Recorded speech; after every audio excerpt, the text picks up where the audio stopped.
tema que eu queria tratar com vocês aqui é o conceito de tributo. Porque dentro do conceito de tributo, a gente consegue passar por uma série de pontos que estão dentro da parte constitucional. Então, o primeiro ponto, então, é o conceito de tributo. Pessoal, no direito tributário, a lei complementar, ela tem uma força muito grande. Em outras disciplinas, a gente não vê tanto assim essa força e essa importância da lei complementar.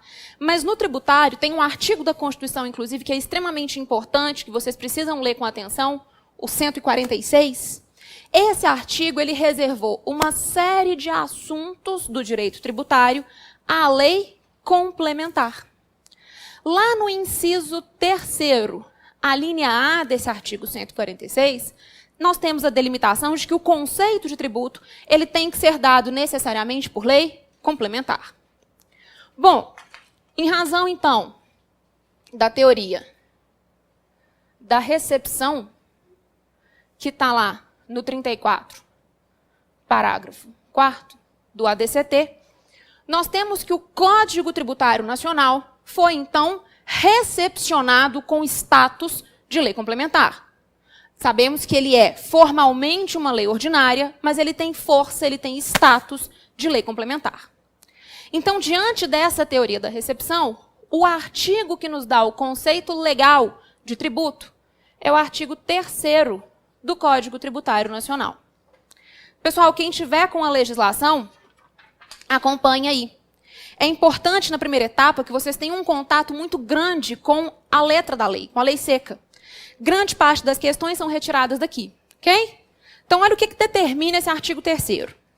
Tributo é toda prestação pecuniária, compulsória, em moeda ou cujo valor nela se possa exprimir, que não constitua sanção de ato ilícito, instituída em lei e cobrada mediante atividade administrativa plenamente vinculada.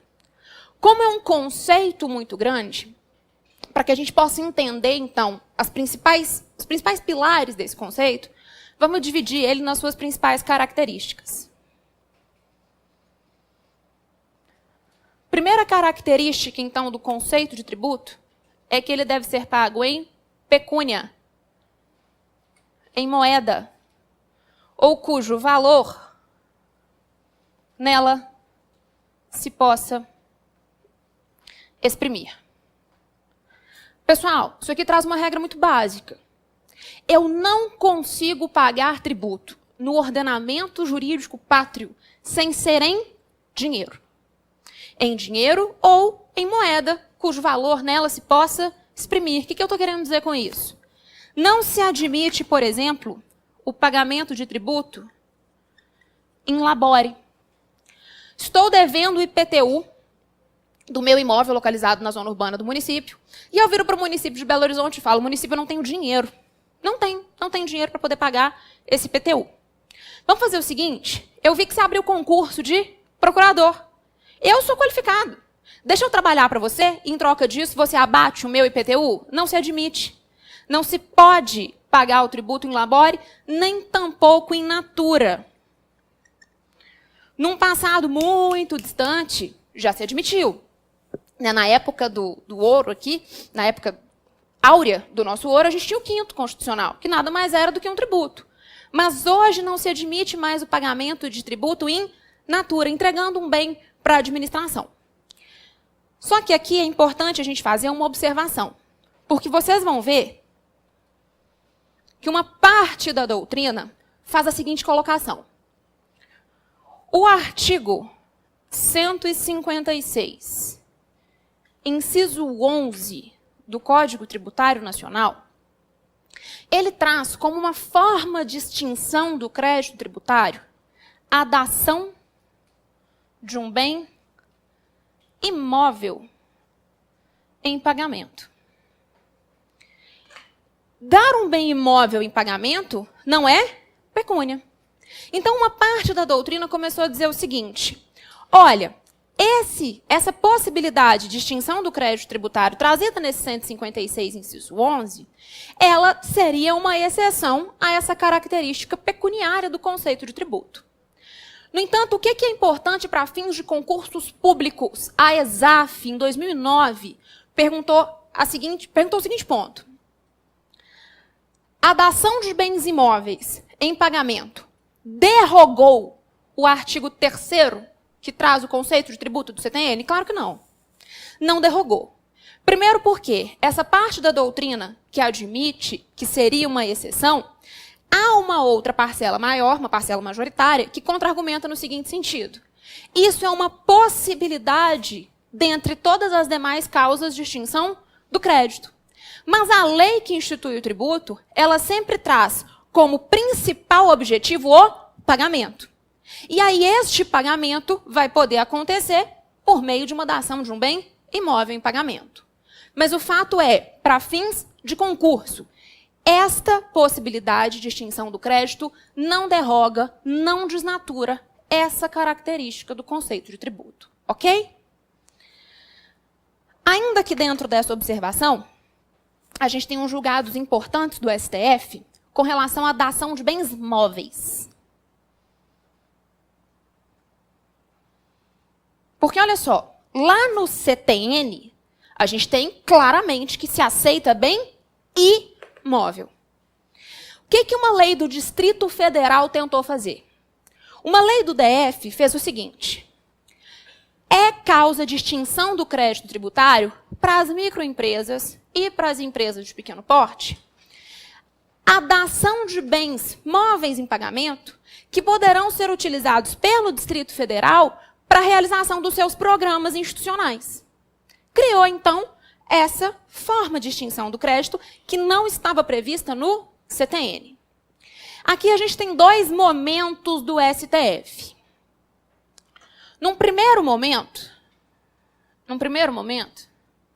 o STF falou o seguinte: não se pode aceitar qualquer outra forma de extinção do crédito diferente das que estão elencadas no artigo 156, sobretudo se ela não tiver sido introduzida no ordenamento por lei complementar. Porque, olha só, mais uma vez, a importância desse artigo 146. Lá no inciso 3º, só que agora na linha B, está escrito o seguinte: cabe à lei complementar dispor sobre crédito tributário. Então, qual que foi o primeiro raciocínio do STF? Se o 146, 3b da Constituição, fala que eu preciso de lei complementar para falar sobre crédito tributário, esta lei complementar é o Código Tributário Nacional, mais especificamente no seu artigo 156, que traz essas causas de extinção do crédito. Essa lei do Distrito Federal era lei ordinária, não era uma lei complementar. Então, alegando essa violação à reserva de matéria à lei complementar, num primeiro momento, o STF falou que ela não poderia ser admitida. Ok? Ainda nesse julgamento, o STF ainda trouxe um outro ponto, só que agora material, um critério material. Ele falou o seguinte: se eu aceito que o pagamento de tributo ocorra por meio da dação de um bem móvel, eu estaria, de certa forma, burlando todo o procedimento licitatório. Porque quando eu preciso adquirir esses bens móveis, eu tenho que, a rigor, fazer uma licitação. Se eu aceito isso, eu vou ferir o princípio licitatório. Trouxe aqui o número do julgado para quem quiser conferir. Isso foi dito na ADI 1917. 1917. Mas esse é o primeiro momento, ok? Num segundo momento, ainda sobre a possibilidade dos entes federativos criarem outras formas de extinção do crédito tributário, o STF acabou revendo esse entendimento. Presta atenção, o que eu estou dizendo é: o STF acabou revendo o entendimento de que os entes federativos podem criar outras formas de extinção do crédito. Mas, se essa outra forma for dação de bem móvel, continua sem poder, porque fere princípio licitatório, ok? Dação de bem móvel não pode, porque fere princípio licitatório. Agora, se ele quiser criar outras formas de extinção, nesse segundo momento, o STF acabou admitindo. um segundo momento, então, o STF falou o seguinte: lei local pode criar outras formas de extinção do crédito tributário. No que o STF se pautou aqui? Primeiro momento, primeiro lugar, no respeito ao pacto federativo. Porque cada ente federativo tem autonomia tributária, que decorre, inclusive, que deságua na sua autonomia financeira, para que possa, então, cumprir e honrar com seus compromissos. Então, isso decorreria, essa possibilidade decorreria, num primeiro momento, do pacto federativo, do respeito a esse pacto federativo. E ainda na seguinte máxima, essa expressão foi usada no julgado. Na máxima do quem pode mais pode menos. O que o STF quis dizer com isso aqui? Se aquele ente federativo que possui competência tributária para aquele tributo, se ele quiser, ele pode, inclusive, isentar aquele tributo. Ele pode deixar de arrecadar aquele tributo por meio de uma lei isentiva. Então, se ele pode isentar, se ele pode dispensar do pagamento do tributo, por que ele não poderia o menos? Dizer uma outra forma, diferente da que está no artigo 156 do CTN, para poder, então, dizer que aquela forma extingue aquele crédito tributário. Vou colocar aqui também o número do julgado para vocês. Isso foi a ADI 2405.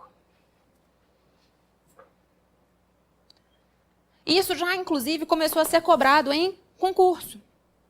O próprio CESP perguntou, numa questão fechada, perguntou se, com base no princípio do quem pode mais, pode menos, se o STF admitia que os entes federativos pudessem, por meio de lei local, trazer outras formas de extinção do crédito tributário diferente daquelas constantes no artigo 156 do CTN.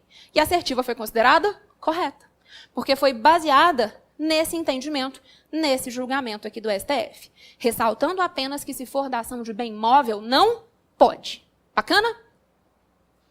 Essa é a primeira característica do conceito de tributo, pessoal. Acho que eu enfiei o apagador, está ali.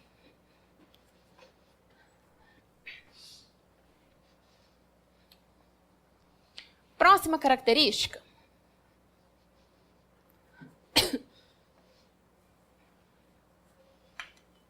Antes, tributo é prestação pecuniária, então, em moeda ou cujo valor nela se possa exprimir. Essa expressão, ela possibilita a utilização de indexadores no momento da cobrança do tributo. O que seriam esses indexadores, por exemplo? Uma UFENG. A UFENG é o indexador do Estado de Minas Gerais. Só para vocês terem uma ideia, só para vocês terem uma noção, a UFENG de 2017 está em torno de R$ 3,25.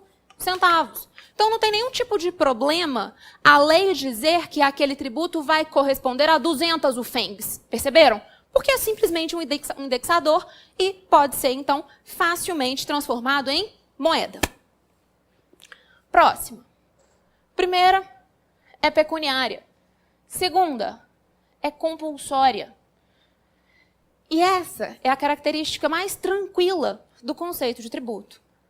Como que funciona uma linha do tempo no direito tributário?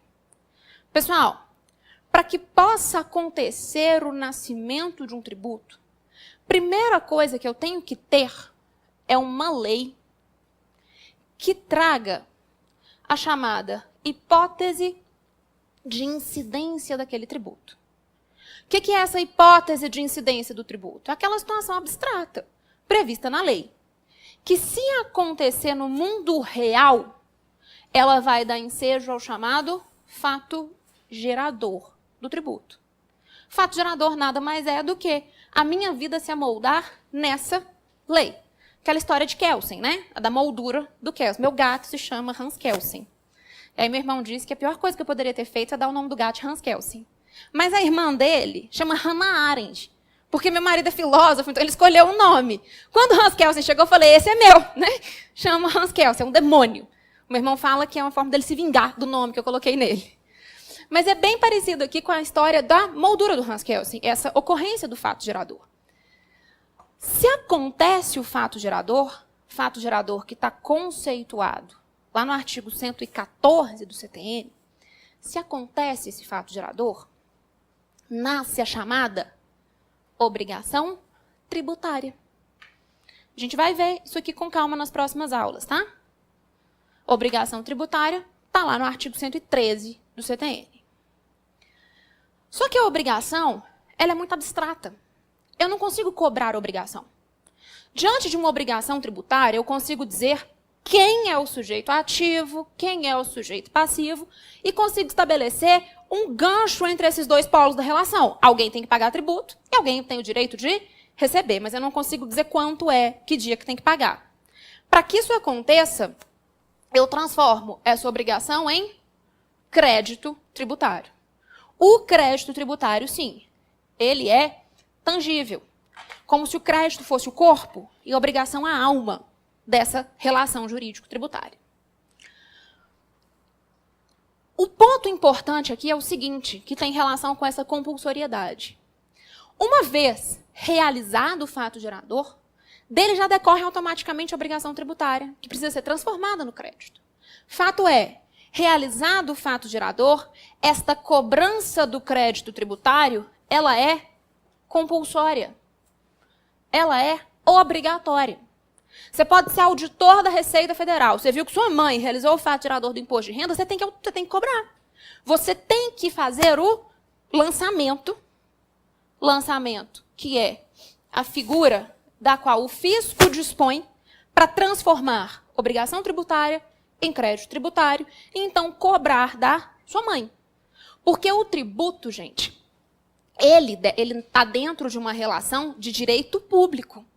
Ele decorre aqui do poder de império. Do poder de império do Estado. Então, realizado o fato gerador, é obrigatória a sua cobrança. Só que essa obrigatoriedade, ela é válida para os dois polos. E aí a gente já pode emendar a terceira característica. Da mesma forma que eu, sujeito passivo, quando realizo o fato gerador daquele tributo, sou obrigada a pagar, porque ele é compulsório, cobrado de forma compulsória, do outro lado da cadeia, o auditor é obrigado a me cobrar. Por isso que se diz nesse artigo 3º que o tributo é cobrado mediante atividade administrativa plenamente vinculada. Como se fossem os dois lados da mesma moeda. Nada mais é do que a obrigatoriedade, só que de um lado, para o sujeito passivo realizar aquele pagamento, do outro lado, para o fisco cobrar aquele tributo. Se ele não cobra, se aquele fiscal não cobra, ele pode responder civil, penal e administrativamente, a depender do caso. Okay? Se ele deixa de lançar por desídia, por exemplo. Pessoal, penúltima característica do tributo.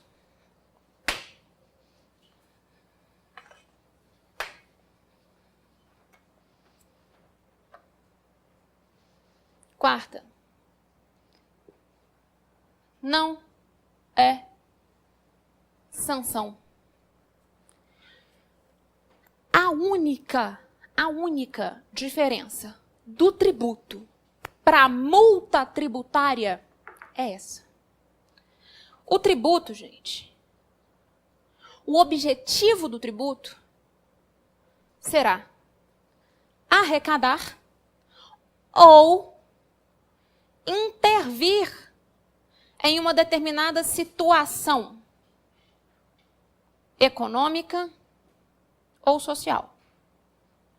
Eu crio o tributo para isso. Para arrecadar, para fazer caixa. Ou, toda vez que eu falo caixa, que eu falo que tem que fazer caixa, eu lembro do Mário Henrique Caixa. Eu vi ela ali com a blusa do Galo, eu lembrei de novo. Toda vez que eu falo tem que fazer caixa, aí vem ele narrando na minha cabeça. Mas o tributo, ele então vai arrecadar dinheiro para o cofre, ele visa fazer caixa, ou intervir numa situação econômica ou social. Já a multa tributária, O objetivo dela é não arrecadar. Não se quer, quando se cria uma multa tributária, não se quer arrecadar. Porque a multa ela vai ser criada com um único objetivo: coibir a prática de um ato ilícito. É para isso que eu crio multa. Gente, eu brinco que ninguém respeita ai, ai, ai. Você fala com uma criança o seguinte: chega uma criança na sua casa, você acabou de comprar uma cortina. Porque depois que eu casei, eu descobri o valor dessas coisas. Sabe? Eu não dava muito valor para cortina, essas coisas não. Aí eu achava que minha mãe era louca das cortinas. Tudo bem, você vai lá e compra uma cortina e coloca na sua casa. Aí vem uma criança desgraçada, começa a enrolar na sua cortina. Você fala com ela assim: faço não, gracinha. Ela fala: tá. Você volta lá, a criança continua enrolando. Você fala, não, aí você aumenta um pouco o tom da voz. Você fala: não faz isso não. Tá. Enquanto você não surta com o demônio da criança, a criança não para de enrolar na sua cortina. Ai, ai, ai, não funciona nem para a criança, nem para o contribuinte. Porque você vira para o contribuinte e fala assim: você tem a obrigação de emitir nota fiscal, não tem? Tem. Emite para mim? Gente, para que eu vou emitir nota fiscal? Para dar elemento suficiente para o fisco vir e saber o tanto de obrigação tributária que eu estou realizando? Vou dar elemento para ele me fiscalizar? Não, não vou. Aí o fisco no mês seguinte vem e fala: emite a nota fiscal para mim. Aí o fisco, a segunda vez, você falando com a criança, né? Não faço não. Aí o fisco vem: você emite a nota fiscal para mim? Vou emitir. Terceira vez o fisco chega lá: se eu não emitir nota fiscal, ele fala: não vai emitir não? Vou te sapecar uma multa. O que eu quero com a multa é impedir aquele ato, é impedir a prática daquele ato ilícito, que no meu exemplo foi a emissão de nota fiscal. Assim que a multa for criada, pode ter certeza que eu vou começar a emitir a nota fiscal. Então o objetivo dela não é arrecadar. Exatamente porque ela se caracteriza como uma sanção frente ao cometimento de um ato ilícito, diferentemente do tributo. Esse é o principal ponto, aliás, é o único ponto dentro das características do conceito de tributo que vai diferenciar, então, uma multa tributária de um tributo. Ok? Pessoal, faça só uma observação que costuma cair. Quando o tributo tem por finalidade precípua arrecadar dinheiro, ele é classificado como tributo fiscal. O que significa dizer que um tributo pode ser classificado como fiscal? O principal objetivo dele é arrecadar dinheiro para o cofre público. Isso é um tributo fiscal. Por outro lado, se a principal função do tributo não for arrecadar, mas intervir numa situação econômica ou social, se for, então, regular uma determinada situação, esse tributo vai ser classificado como extra fiscal. É óbvio que nenhum tributo é 100% fiscal ou 100% extrafiscal. Essa característica que é feita de acordo com essa classificação é feita de acordo com a característica que nele vai preponderar. Como que um tributo pode intervir numa situação econômica ou social? A gente vê isso todo dia. Por exemplo, com o IPI. Quando a gente está diante de crises financeiras, de crises sociais, o que acontece? Primeiro setor que sofre é o setor de carro. Montadora de veículos, concessionários, é um dos primeiros setores a sofrer impacto dessas crises econômicas. Geralmente elas falam: vou demitir 20 mil pessoas porque eu não estou vendendo carro. Nesse momento o governo chama para conversar e fala: não, vem cá, vamos conversar. E se eu colocar o IPI com alíquota zero? Eu coloco o IPI com uma alíquota zero, alavanco as suas vendas e você mantém esses postos de trabalho. Nada mais é do que o tributo sendo utilizado como uma forma de intervenção, tanto econômica quanto social. Ok? Os principais tributos extrafiscais, no tocante aos impostos, são imposto de importação, imposto de exportação, IPI e IOF. A gente ainda vai conversar mais sobre eles ainda hoje. Ok? Fecha essa observação, então. Voltando aqui para essa característica do fato do tributo não ser sanção, o que isso vai desaguar? Qual que é a aplicabilidade prática disso daqui? Isso significa dizer que o fato gerador de um tributo jamais vai poder contemplar uma situação ilícita. O fato gerador de um tributo, então, ou seja, sabe essa situação hipotética descrita na lei? Esta situação descrita na lei vai ter que ser sempre um ato lícito. O tributo não pode incidir diretamente, tendo como fato gerador um ato ilícito. Porque o que vai incidir sobre um ato ilícito é a multa, como uma ferramenta para fazer com que o sujeito passivo não realize aquele fato gerador. Ok?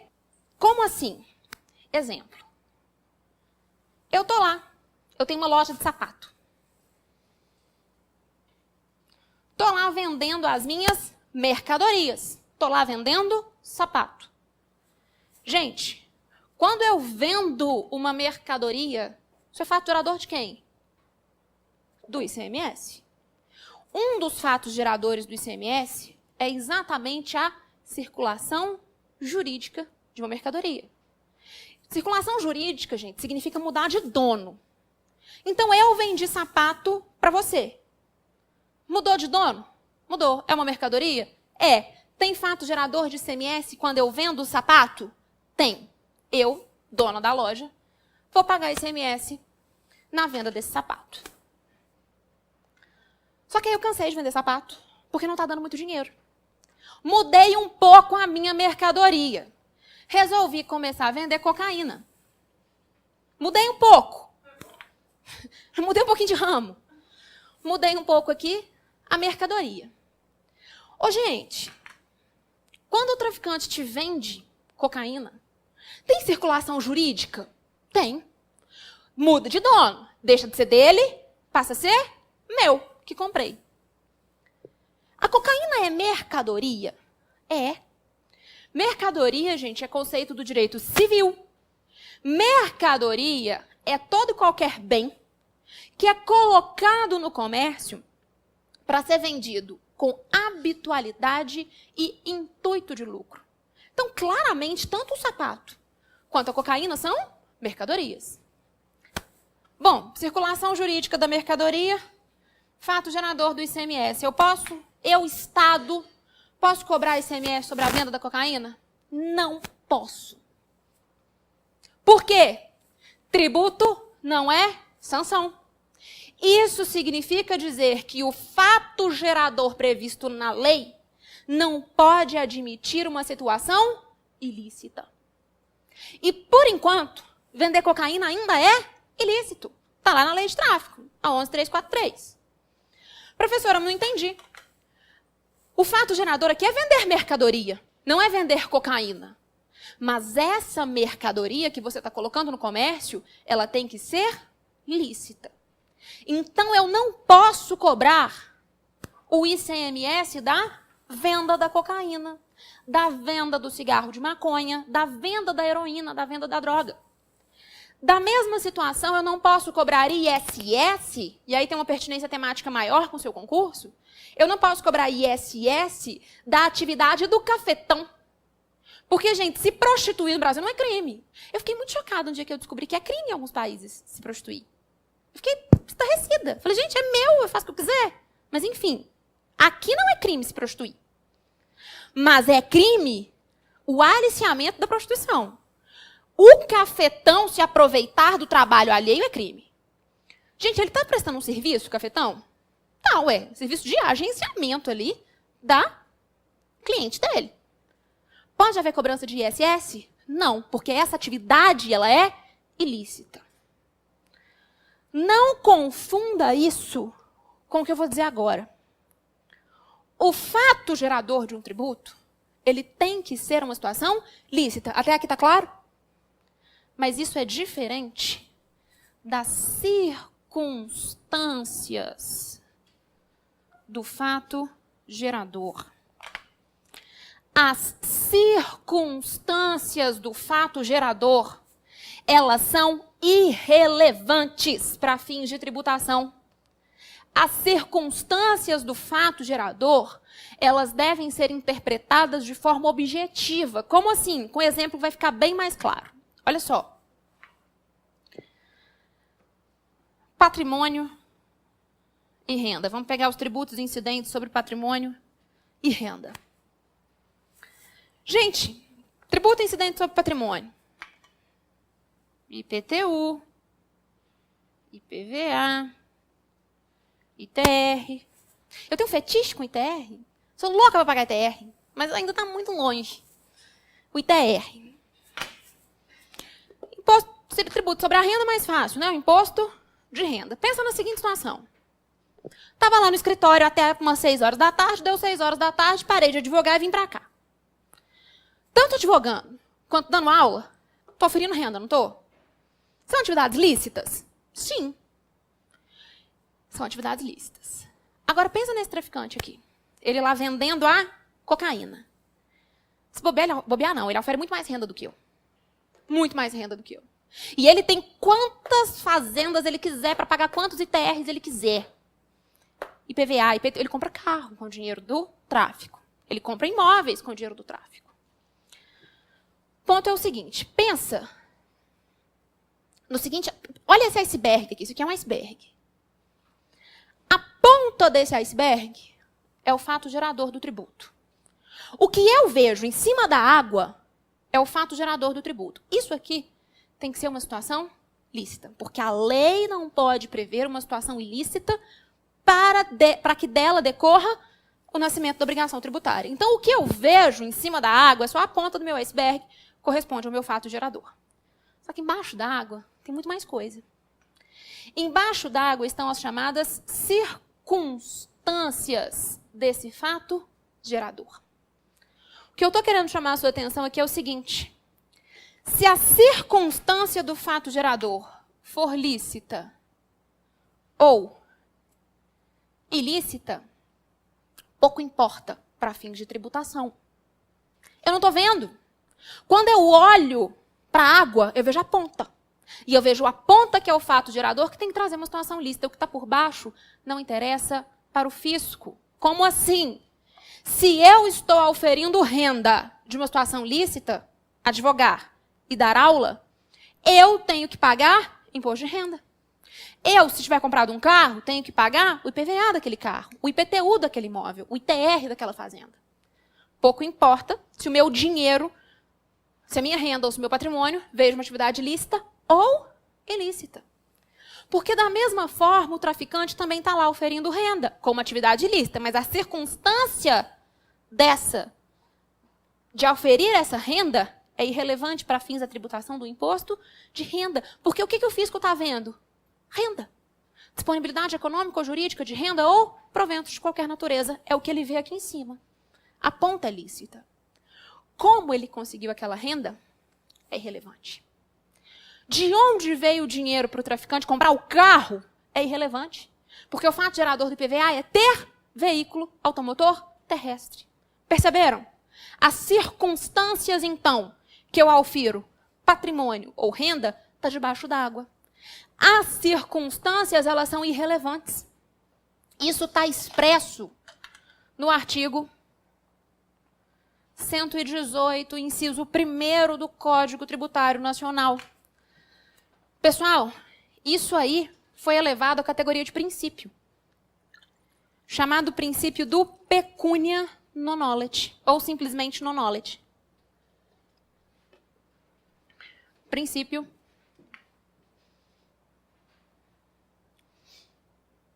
do pecúnia non olet. Ô, gente, porque o STF tinha que dar um jeito de tributar renda e patrimônio decorrentes de atividades criminosas. Porque senão o crime compensava 3 vezes, né? Pensa, já não pode ter o ICMS da venda da cocaína. Esse, inclusive, é um grande ponto das pessoas que defendem a legalização das drogas. Aumento de receita absurda para o fisco. Mas, por enquanto, não pode ter, porque é uma atividade ilícita e o fato gerador do tributo não pode ser ilícito. Mas aí pensa, ele já não paga ICMS, eu vendendo sapato pago. Aí ele está lá, oferindo uma renda absurda. Na hora de declarar o imposto de renda dele, ele não vai declarar muito menor, porque uma parte da renda dele decorrente de atividades lícitas, ele declara aquela e não declara da atividade ilícita. Só que pela fiscalização verifica-se que ele tem uma renda muito maior. Imagina que estapafúrdio a defesa desse traficante. Em embargos à execução fiscal. Ele recebeu, então, uma execução fiscal. Quero ver quem vai citar, né? Ele recebeu essa execução fiscal. E aí, então, ele tem prazo para embarcar. Imagina a tese de defesa dele. Não pode haver a cobrança do imposto de renda porque eu sou traficante. A minha renda decorre da atividade ilícita. É uma piada. Então, o STF, num julgado, ele recuperou esse princípio do pecuniary non knowledge. A origem desse princípio aqui remonta à Roma Antiga. Diz a lenda que o imperador Vespasiano instituiu tributo sobre o uso de banheiro público em Roma Antiga. Imagina que nojo que não devia ser. E ainda tinha que pagar tributo para usar a latrina. Aí diz que o filho dele, o Tito, ficou com nojinho do dinheiro que vinha da latrina. Falou, ai papai, dinheiro de latrina? Diz a lenda que o imperador Vespasiano, muito gentilmente, pegou uma moeda, enfiou no nariz do menino, perguntou, olet, cheira? Ele respondeu, não, olet. Ele falou, pois é, o dinheiro não tem cheiro. Se vem da latrina, se vem de qualquer outro lugar, não importa. Dinheiro é dinheiro. Daí o STF recuperou essa passagem e, é sério, gente, pegou o princípio do pecuniary non knowledge. Olha que engraçado, as coisas elas acabam elas perpassam na história. História sensacional, né, gente? Até hoje, se você chegar na Itália e quiser saber onde fica um banheiro público, você pode perguntar onde tem um Vespasiano. Olha que sensacional. As coisas ficam na história. Um pouco de cultura inútil, né? Esse Vespasiano não vai cair no concurso, então vou voltar para o conceito de tributo. Mas esse aqui, então, é o princípio do pecuniary non knowledge. Vamos só recapitular.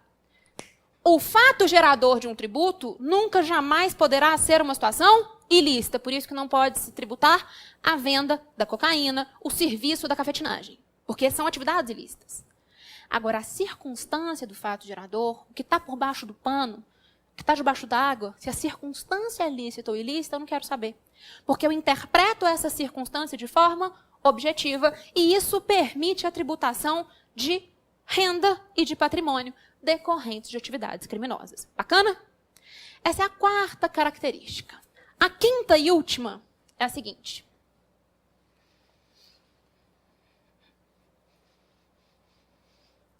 Quinta e última característica do conceito de tributo. Tributo decorre da lei. Pessoal, o direito tributário ele tem dois grandes pilares. Você não faz nada no direito tributário sem o respeito à lei, ao chamado princípio da legalidade, que vocês podem encontrar como princípio da legalidade estrita ou ainda como princípio da tipicidade. Aqui a gente claramente roubou mesmo a ideia do direito penal. O direito penal e o tributário, eles são primos. Primos de primeiro grau. Lá no penal, eu não posso ter um crime sem lei anterior que o preveja. E a lei anterior que prevê se chama tipo penal. Liberdade é uma coisa muito séria, mas o meu bolso é tão sério quanto. Então, da mesma forma, eu não posso ser privado do meu patrimônio sem uma lei anterior que preveja o fato gerador daquele tributo. E aí fez-se uma analogia com o direito penal e grande parte da doutrina, então, chama esse princípio da legalidade ou princípio da legalidade estrita de princípio da tipicidade. A professora Isabel tem arrepios quando ouve falar princípio da tipicidade. Mas a professora Isabel não está na banca do concurso, então você pode encontrar como princípio da tipicidade. Ok? O que esse princípio fala? Para criar ou para aumentar tributo, eu preciso de lei. Só que essa lei aqui tem que ser lei em sentido estrito. 4 veículos legislativos atendem esse comando de lei em sentido estrito. Então, eu posso criar tributo por meio de lei ordinária, que é a regra, por meio de lei complementar. Poucos tributos são reservados à lei complementar, a gente já vai comentar. Lei delegada. Lei delegada, ela está meio morta, né? Ela caiu em desuso. Depois aí que a medida provisória acabou virando o grande auê. Porque é muito mais fácil o presidente canetar uma medida provisória sobre aqueles fundamentos ridículos, né, que já foram muito banalizados de relevância e urgência, do que pedir uma autorização para o Congresso para que ele possa legislar sobre aquele tema. Mas, tanto é que só 2, né? Só 2 foram criados até hoje por lei delegada.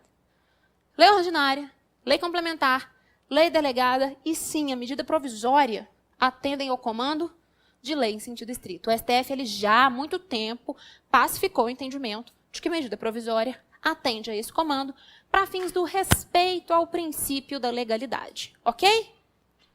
Não vou falar muito de princípio da legalidade dentro desse tópico, porque a gente já vai inaugurar um novo tema, que serão ali aquele tema que a CESP mais gosta, de princípios ou imunidades, ou seja, limitações constitucionais. Por hora, o que eu quero que vocês façam aqui dentro dessa observação, só para o seu caderno ficar completo?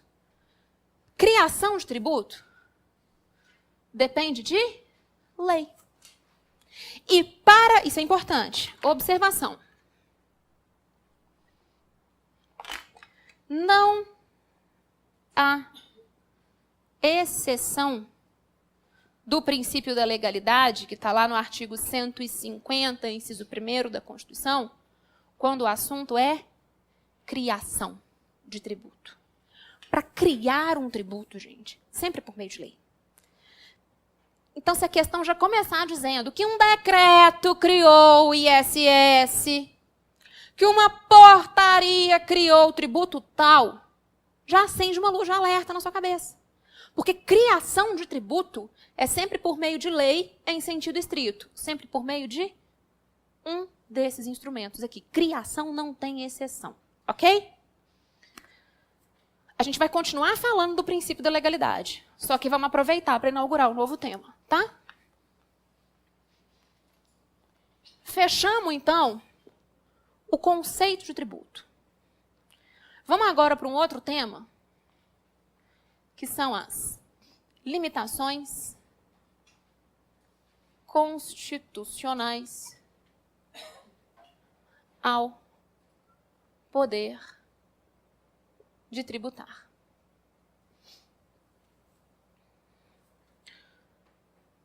Como eu falei muito brevemente para vocês na introdução, limitações constitucionais no direito tributário, elas são de dois tipos.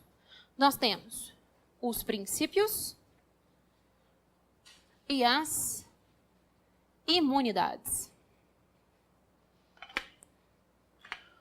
Os princípios, eles são chamados pela doutrina de limitações constitucionais positivas ao poder tributar. Por quê? Para que eu possa aplicar um princípio, aquele ente federativo precisa ter competência tributária. Ao contrário do que acontece com as imunidades. As imunidades são chamadas de limitações constitucionais negativas ao poder de tributar. Imunidade, gente, é uma coisa muito séria. A imunidade, ela proíbe o exercício da competência tributária. Por isso que se diz que ela é negativa, porque ela retira competência tributária daquele ente federativo numa situação específica que a Constituição narrar, porque a imunidade está no texto constitucional. Então, olha só, por exemplo,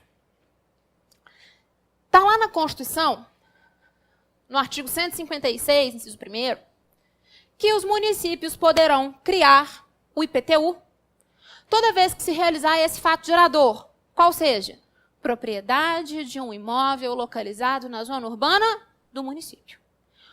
Toda vez que o município verificar que alguém tem um imóvel localizado na sua zona urbana, ele pode criar o IPTU. Então, a Constituição, ela outorgou competência para os municípios para que eles, então, instituam, se quiserem, o IPTU. Gente, Constituição cria tributo? Não. Constituição não cria tributo nenhum. O que a Constituição faz é outorgar, é distribuir competência tributária para que os entes federativos, se quiser, por meio das suas leis, criem aqueles tributos. Então, ela deu essa competência para os municípios, no caso do IPTU. O município de Belo Horizonte quer criar o seu IPTU. Como que ele tem que fazer isso? Respeitando os princípios tributários. Quer criar? Cria por lei, princípio da legalidade. Quer criar? não pode retroagir para abarcar fato gerador anterior à sua ocorrência. Vou falar de todos esses princípios, só para te dar uns exemplos. Princípio da retroatividade. Quer criar? Não pode cobrar de imediato, tem que esperar um lapso temporal mínimo para cobrar. Princípios da anterioridade. Por isso que a doutrina diz, então, que são limitações positivas. Porque, na verdade, o que o princípio vai fazer é orientar o exercício da competência tributária. Quer exercer? Ótimo, faça dentro, faça de acordo com o que determina o sistema tributário nacional nos seus princípios. Imunidade, não. A imunidade é uma norma que impede a ocorrência do fato gerador, porque ela impede o exercício da competência. Olha só, caso do ISS. Toda vez que eu tenho, então, a prestação de serviços de qualquer natureza, está lá no 156, inciso 3º, que os municípios podem cobrar o ISS. Agora, se for para exportar, não pode. No ISS tem uma discussão se isso seria verdadeiramente uma imunidade ou uma exceção. No ICMS, não. No ICMS, o mesmo caso. A Constituição deu para os estados e para o Distrito Federal competência para criar o ICMS. Mas, se for para exportar, o que a Constituição fala? O exportador não paga ICMS, deu uma imunidade. Então, naquele caso específico, o ente federativo, no caso o Estado do ICMS, não vai poder cobrar esse tributo. Com uma mão, a Constituição ela saiu otorgando competências. Depois ela vem com uma pinça dizendo, mas nessa situação específica, eu, Constituição, estou dizendo que você não pode cobrar. E aí a gente está diante de uma imunidade. Ok? Vamos começar, então, com os princípios, para a gente prosseguir no estudo do princípio da legalidade. Princípios. Primeiro princípio que a gente vai ver, 150, inciso 1º da Constituição, que é o princípio da legalidade. E que é esse que a gente só rascunhou aqui no quadro, ok? Princípio da legalidade, legalidade estrita ou tipicidade. Existe uma ideia muito romântica deste princípio. Doutrina fala o seguinte: o princípio da legalidade, ele é a ferramenta por meio da qual a população ela vai consentir com a carga tributária que sobre ela existe. Olha que lindo. O princípio da legalidade é a ferramenta que permite que a população consinta com a carga tributária. É muito romântico, né? Porque, teoricamente, nós elegemos os nossos representantes que, muito teoricamente, vão lutar pelos nossos interesses. Então, se por meio da sua atividade legislativa, eles fizerem uma lei que vai criar um tributo, eles estão agindo em meu nome na defesa dos meus interesses. Por isso que se diz que ele é uma forma com a qual a população consente com a carga tributária. Bem romântico, né? Tem uma professora de constitucional aqui, a Renata, que ela consegue ser menor do que eu. Vocês vão ver Renata ainda. Renata fica revoltada quando eu falo que a Constituição, que o direito constitucional é um filhote do direito tributário. Mas é, gente.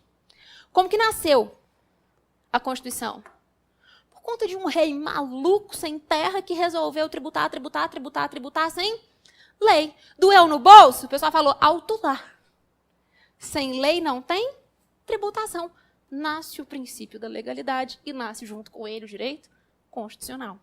Ela fica louca quando eu falo que realmente o constitucional é um filhote do tributário. Mas foi a história que me disse. O que acontece aqui então? Vamos voltar. Toda vez, o que a Constituição fala? 150, inciso 1º. Toda vez que eu quiser criar ou aumentar um tributo, eu preciso de lei em sentido estrito. Isso aqui a gente viu. E a gente viu quais são esses veículos legislativos. Lei ordinária, lei delegada, lei complementar ou medida provisória. Só que a Constituição não fala nada com relação a extinguir e reduzir tributo. Ela não fala nada, ela é absolutamente silente. Será que eu preciso de lei para reduzir ou para extinguir? Sim. Muito embora a Constituição não diga nada, existe um princípio chamado de paralelismo das formas, que determina o seguinte: se eu preciso de lei para criar, eu preciso de lei para extinguir. Se eu preciso de lei para aumentar, eu preciso de lei para reduzir. Então, muito embora a Constituição não diga, a regra do princípio da legalidade é qual? Criar, aumentar, extinguir ou reduzir tributo, eu preciso de lei em sentido estrito. Vou só replicar aquela observação. Observação 1, então. No tocante à criação e, portanto, à extinção de tributo, não há exceção ao princípio da legalidade. Toda vez que eu tiver que criar um tributo, eu preciso de lei em sentido estrito. E toda vez que eu tiver, então, que extinguir um tributo em razão do paralelismo das formas, eu também preciso de lei em sentido estrito. Só que 4 tributos apenas foram reservados à lei complementar. Porque veja só a regra, gente. A regra é, para criar tributo, eu preciso de lei e pode ser qualquer um desses 4 veículos. Só que em 4 situações, 4 tributos foram reservados à lei complementar.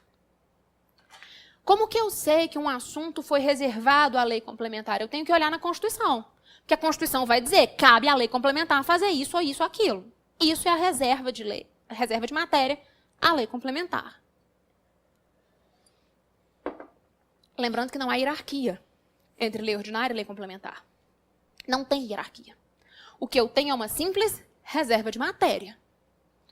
Quais são esses 4 tributos que só a lei complementar pode criar? Primeiro deles, o imposto sobre grandes fortunas, que está lá no 153, inciso 7º da Constituição. O IGF, Imposto sobre Grandes Fortunas, é de competência da União. Até hoje, o IGF não foi criado. Ele é o único imposto ordinário que ainda não foi criado. Por uma razão, acredito eu, um tanto quanto óbvia, né? Quem está legislando, muito provavelmente, seria o sujeito passivo desse imposto. Desde que a Constituição existe, que tramitam projetos de lei no Congresso Nacional para se criar o IGF, até hoje nunca foi criado. Mas o dia que for, vai ter que usar lei complementar. Da mesma forma, o chamado empréstimo compulsório. 148 da Constituição, também de competência da União. Gente, qual que é o fato gerador do empréstimo compulsório? Fato gerador do empréstimo compulsório. Geralmente, alguém responde assim, calamidade pública, guerra externa ou necessidade de investimento público. Isto não é o fato gerador do empréstimo compulsório. Não caiam nessa pegadinha de prova. O fato gerador do empréstimo compulsório é não sei. Não sei. O que eu sei é que ele pode ser igual ao de qualquer outro tributo. Mas qual é, eu não sei. Será aquele escolhido pelo legislador no momento em que ele criar a lei complementar, instituindo o empréstimo compulsório. Essas 3 situações que eu narrei para você, guerra externa, calamidade pública e investimento público de relevante, urgente, interesse nacional, isso não é fato gerador do empréstimo compulsório. Essas são as suas causas justificadoras. O empréstimo compulsório, gente, ele é um tributo causal. O que é isso? Ele não pode ser instituído sem que uma dessas 3 situações esteja acontecendo no mundo. Não pode criar empréstimo compulsório sem ter uma guerra e ela tem que ser externa, ou sua iminência. Não pode criar sem uma situação de calamidade pública. E não pode criar sem a necessidade de um investimento relevante, urgente, de interesse nacional. Essas são, portanto, suas causas justificadoras, mas não os seus fatos geradores. Portanto, se diz que ele é um tributo causal. Ok? Assim que for criado, tem que ser por lei complementar. Os outros 2, fica muito fácil de você lembrar se você se lembrar da palavra residual. Porque, olha só, os impostos residuais, que está lá no 154, inciso 1º da Constituição, também de competência da União. E as chamadas contribuições de seguridade social residuais, que estão lá no 195, 195, parágrafo 4º da Constituição, e que também é de competência da União. Vejam, esses residuais, eu preciso de lei complementar.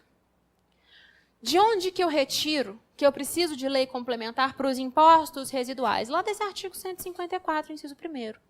Mas, gente, o que é um imposto residual? Imposto residual é um imposto diferente daqueles que eu vou chamar de ordinários, dos que já existem, os que estão lá de competência da União, dos estados ou dos municípios. São impostos novos, impostos diferentes que têm um fato gerador e que têm uma base de cálculo diferente dos impostos que já existem. Primeiro ponto, então, ele precisa ter fato gerador e base de cálculo diferente dos que já existem. Segundo ponto, ele tem que respeitar o chamado princípio da não cumulatividade.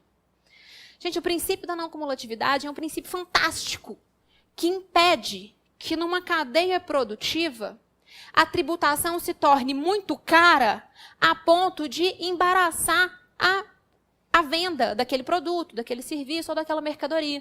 A gente vai ver o princípio da não cumulatividade. Por ora, quero que vocês saibam que para criar um imposto residual, ele tem que ter fato gerador ou base de cálculo, diferente dos que já existem. Ele tem que respeitar o princípio da não cumulatividade.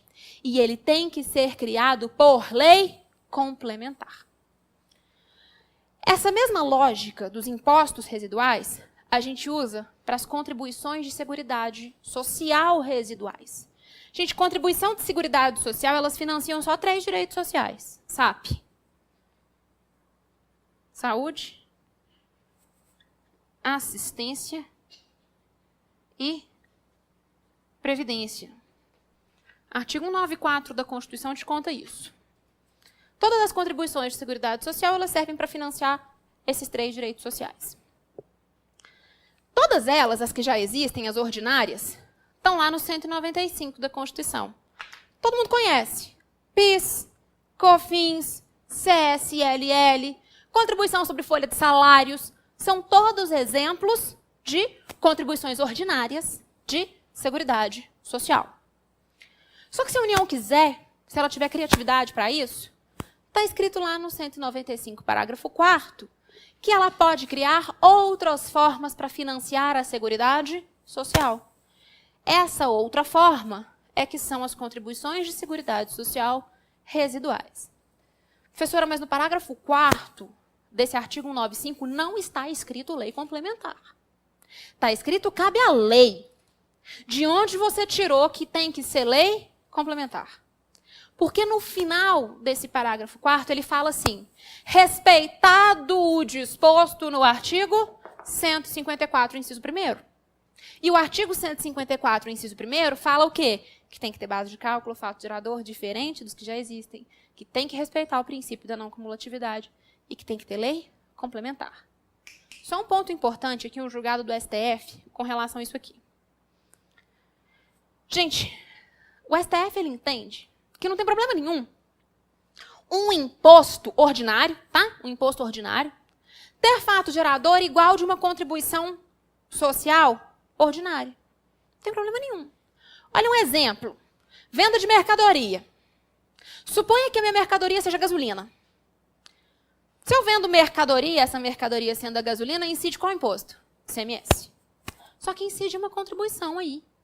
Uma contribuição de intervenção no domínio econômico, a CID combustível. Qual que é o fato gerador das duas? Igual a venda dessa mercadoria, que vai ser a gasolina. Tem problema? Não. O STF disse que pode ter o mesmo fato gerador.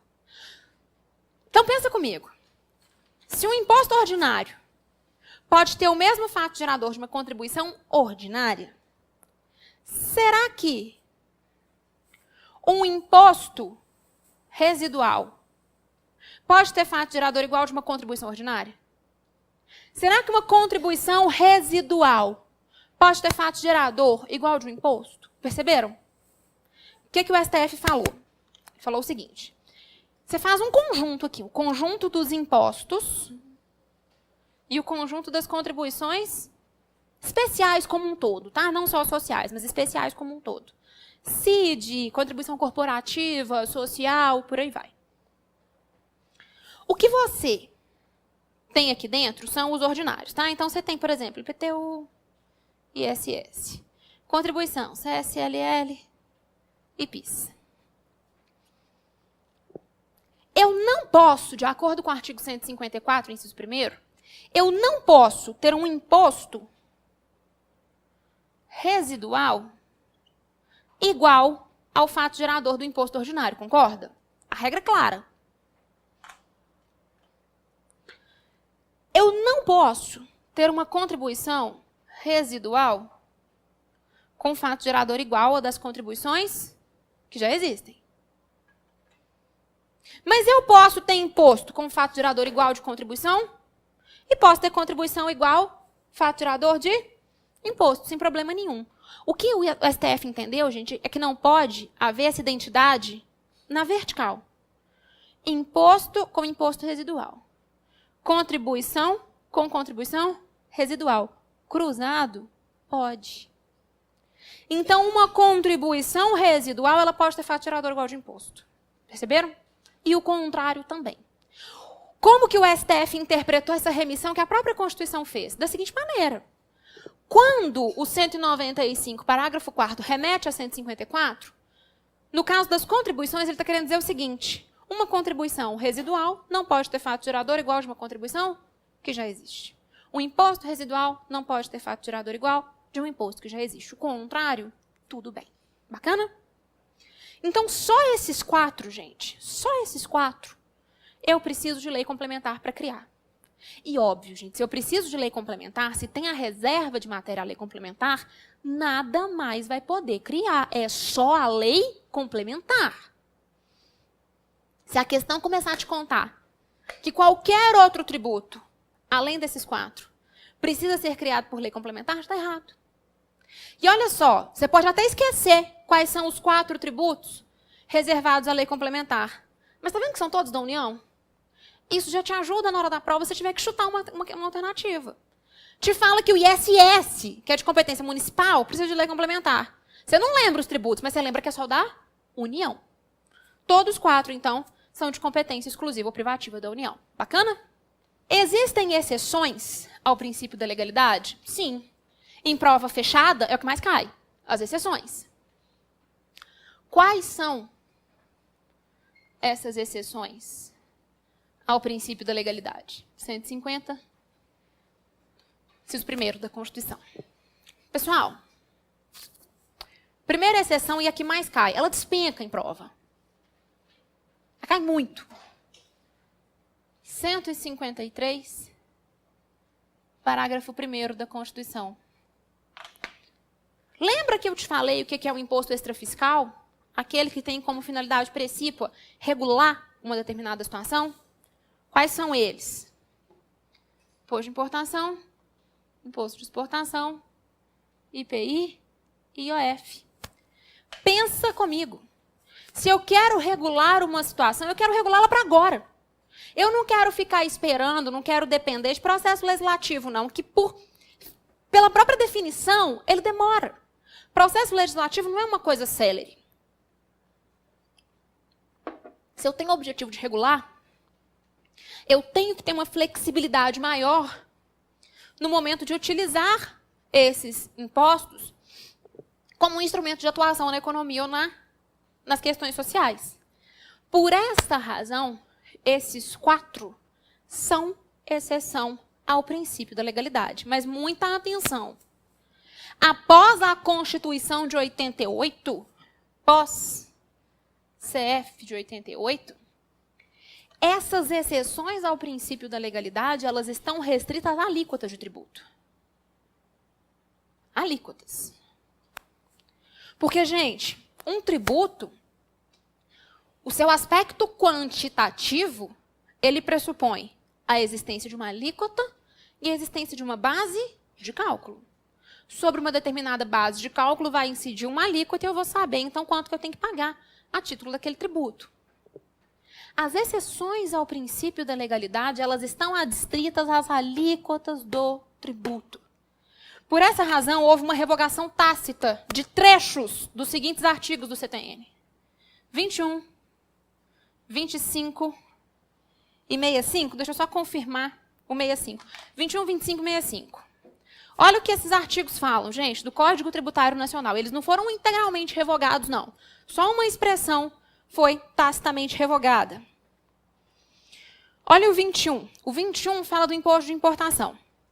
O Poder Executivo pode, nas condições e nos limites estabelecidos em lei, alterar as alíquotas ou as bases de cálculo. Pode riscar essa expressão ou base de cálculo. Porque ele não pode brincar com a base de cálculo, não. Ele pode brincar com alíquota. Então, houve uma revogação tácita, porque isso aqui está contrário ao que diz o 153, parágrafo 1º, que restringe essa exceção às alíquotas. Ok? Da mesma forma, o 26. O 26, que fala do imposto de exportação. Mesma redação. Alíquota ou bases de cálculo. A expressão base de cálculo não foi recepcionada pela Constituição. E o 65 é do IOF. Mesma redação. Você pode cortar também em todos a expressão base de cálculo, porque houve uma revogação tácita. Ok? O que o Poder Executivo pode fazer aqui, então, gente? Com relação a imposto de importação, exportação, IPI e IOF, ele pode aumentar e reduzir essas alíquotas. É aí que mora a exceção ao princípio da legalidade com relação a esses impostos extrafiscais. Como que a prova cobra isso? Ela fala que um decreto reduziu a alíquota do IPI, que uma portaria, que uma instrução normativa aumentou a alíquota do IOF. É assim que ela cobra. Tem problema? Não. Nesses exemplos que eu te dei, não tem problema. Já que eles são exceção ao princípio da legalidade, qualquer outro veículo normativo legislativo que esteja dentro do conceito de legislação tributária, que é bastante amplo, pode mexer nessas alíquotas. Com relação especificamente ao imposto de importação e de exportação, o STF entendeu que a CAMEX tem poder suficiente para isso. CAMEX é a Câmara de Comércio Exterior. Quem melhor do que a CAMEX para saber a hora de aumentar ou de reduzir um imposto de importação ou de exportação? O STF baseou esse entendimento no fato de que no artigo 153, parágrafo 1º da Constituição, não está escrito que cabe ao chefe do Poder Executivo fazer isso. Está escrito que cabe ao Poder Executivo. Então, o presidente ele pode delegar essa função para um outro órgão, no caso julgado, para a CAMEX, para esses impostos aduaneiros. Ok? Outra exceção relativa ao princípio da legalidade está lá no 177, parágrafo 4º, 1b da Constituição. A CID combustível. CID combustível foi fruto de uma emenda constitucional. Emenda 33 de 2001 trouxe essa possibilidade. Olha só. Aqui na CID combustível é um pouco diferente dos impostos extrafiscais. O que o Poder Executivo pode fazer aqui é reduzir e restabelecer as alíquotas da CID combustível. Veja que nos extrafiscais ele pode aumentar e reduzir. Na CID combustível ele pode reduzir e restabelecer. Restabelecer, gente, é aumentar para até onde estava. Ele não pode aumentar, ele não é livre para aumentar. Ele é livre para reduzir e restabelecer essas alíquotas. A última exceção está no 155, parágrafo 4º, inciso 4º da Constituição. chamado ICMS monofásico. Pessoal, o ICMS monofásico ele não existe ainda na prática. Não foi criado ainda. O ICMS que a gente conhece hoje, ele funciona da seguinte maneira. Isso que eu vou escrever aqui agora é o que a gente conhece hoje, é o que a gente tem, ok? Uma cadeia produtiva. A vende para B, que vende para C, que vende para D. Quando A vende para B, o que eu tenho aqui? O fato gerador do ICMS, se ele vende uma mercadoria, que eu vou chamar de ICMS 1.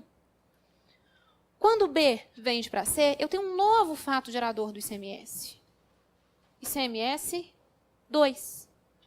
Quando C vende para D, eu tenho um novo fato gerador do ICMS. ICMS 3.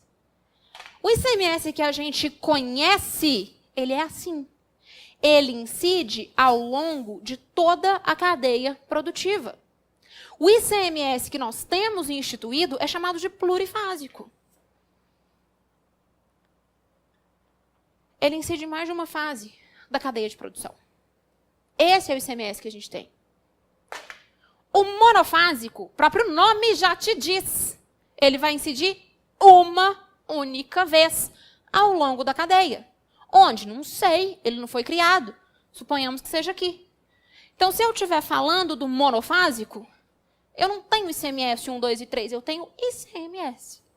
Porque ele vai incidir em apenas uma etapa da cadeia de produção. Por que o ICMS monofásico ainda não existe? Porque o primeiro ponto, e isso pode ser uma grande pegadinha de prova, o primeiro ponto, o primeiro requisito que eu preciso para instituir o ICMS monofásico, primeiro requisito, é que seja editada uma lei complementar que traga uma lista de quais combustíveis e lubrificantes poderão ser tributados por meio do ICMS monofásico. Então, primeira coisa que você percebeu aqui, toda e qualquer mercadoria vai poder ser tributada pelo ICMS monofásico? Não. Só combustíveis e lubrificantes. Todos? Não. Só aqueles da lista que uma eventual lei complementar disser. Esta lei complementar ainda não foi criada. Essa exigência está lá no 155, parágrafo 2º, 12H da Constituição. Esse inciso 12, ele reserva uma série de matérias à lei complementar do tocante ao ICMS. Então, olha só. Qual que é a primeira coisa que precisa para criar o ICMS monofásico? Que seja editada uma lei complementar que traga uma lista de quais combustíveis e quais lubrificantes vão poder ser tributados dessa forma. Esta lei complementar ainda não nasceu. O ICMS monofásico é reservado à lei complementar? Sim ou não? Entenderam a pergunta? Não é. Pegadinha de prova. Por que o ICMS monofásico não é reservado à lei complementar? Primeira coisa que eu preciso é de uma lei complementar trazendo uma lista do que pode ser tributado pelo ICMS monofásico. Isso aqui criou o ICMS monofásico? Não. Perceberam? A lista só fala o que pode ser criado. E essa lista tem que vir por lei complementar. Por isso que eu não coloquei o ICMS monofásico aqui. Porque para criar, qual que é o segundo requisito? Primeiro requisito, eu tenho que ter essa lista que vem por lei complementar. O segundo requisito, gente, é que cada estado e o Distrito Federal crie dentro do seu território o ICMS monofásico. Quando ele for criar o ICMS monofásico, ele tem que se valer do quê? De lei, para respeitar o princípio da legalidade, já que para a criação de tributo eu não tenho exceção. Que lei vai ser essa? Lei em sentido estrito. Perceberam? Então, ele não é reservado à lei complementar. Não caiam nessa pegadinha de prova. E o terceiro requisito, e é aí que entra a exceção do ICMS monofásico ao princípio da legalidade, é que a sua alíquota ela vai ser definida pela celebração de um convênio. Convênio esse que vai ser celebrado nos moldes da Lei Complementar 24 de 75. Como assim? Suponhamos que amanhã foi criada essa lei complementar que trouxe a lista dos combustíveis e dos lubrificantes. Está criado o ICMS monofásico? Não. Aí vem o Estado de Minas Gerais e fala o seguinte: vou criar o ICMS monofásico. Ele edita, então, uma lei criando dentro do território de Minas Gerais o ICMS monofásico. Só que o Estado de Minas Gerais ele não vai poder dizer qual que vai ser a alíquota do ICMS monofásico, não. Quem vai dizer a alíquota é todo mundo. São todos os estados, mais o Distrito Federal, que vão ter que encontrar lá no CONFAS, lá em Brasília, no Conselho Nacional de Política Fazendária, e chegar num acordo com relação a essa alíquota do ICMS monofásico. Quando se chega num acordo de ICMS desse sentido, celebra-se um convênio. Quem está celebrando convênio? É o Poder Legislativo ou o Poder Executivo? Executivo, concorda? Porque cada representante dos estados e do Distrito Federal vão mandar os seus representantes e eles vão definir a alíquota do ICMS monofásico. Por isso ele é uma exceção ao princípio da legalidade. Porque a alíquota não vai ser definida na lei instituidora daquele tributo, mas por um acordo de todos os estados, acordo esse celebrado pelo Poder Executivo. Se a prova quiser ficar muito difícil, ela te cobra o ICMS monofásico. Geralmente a gente fica aqui, ó. Geralmente morre aqui. Mas vai que, né? Vai que ela resolve te cobrar as outras exceções. Bacana, gente? Diga.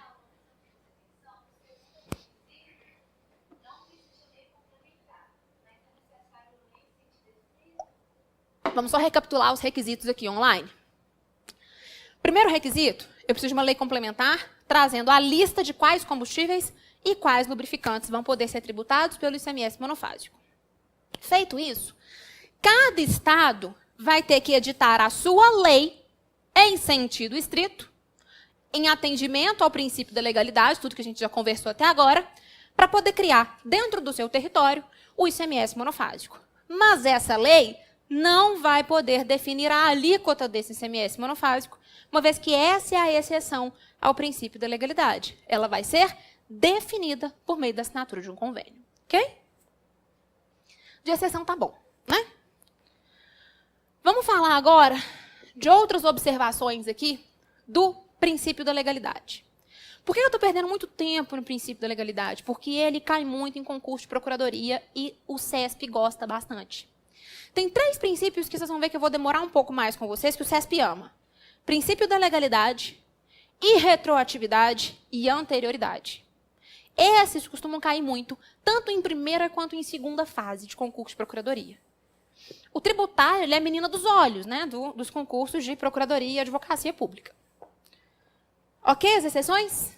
Uma carreira tinha que gostar do tributário, né? Uma, que seja. O tributário é muito deixado para lá. Pessoal, mas eu tive um bom professor de tributário na faculdade. Ele ia em 10 aulas, ele em 2, mas ele era um bom professor. Vamos lá. Algumas observações. Não estou te ouvindo.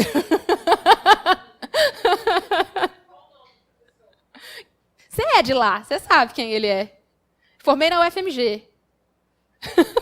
Eu já te vi pelos corredores da faculdade. Eu era mais novinha, eu acho. Eu era mais novinha. Formei ali na Federal, você deve ter visto esse professor por lá. Dava aula no noturno. Olha só, algumas observações. Primeira, princípio da legalidade. Sou da turma de 2007. Minha matrícula era 2007. Princípio da legalidade e benefício fiscal. Concessão de benefício fiscal. O artigo 150, parágrafo 6º da Constituição, ele é categórico ao dizer que concessão de benefício fiscal precisa de lei. E essa lei, gente, por óbvio, toda vez que eu falar lei aqui, eu estou querendo entender lei em sentido estrito, porque a gente está trabalhando o princípio da legalidade. Então, precisa de lei. Só que aqui é ainda mais específico. Porque essa lei, além de ter que atender o comando de lei em sentido estrito, ela tem que ser uma lei específica. Para se evitar aquela famosa lei Frankenstein. Estou lá numa lei falando de educação, tem 200 artigos falando de educação. Do nada, me chucha um artigo dando isenção de ISS para empresa de ônibus.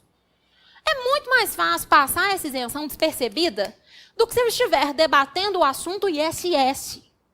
Então, foi esse o cuidado que o Constituinte teve. Ele falou, olha, benefício fiscal tem que ser dado por lei, mas não basta lei em sentido estrito, tem que ser lei específica. O STF entende como lei específica a lei que pelo menos trate daquele assunto. Não quer dizer que tem que ser uma lei só para isentar, uma lei que trate só da isenção. Não, pode ser uma lei que trate, por exemplo, do ISS, e no bojo dessa lei vem uma isenção de ISS. Ok?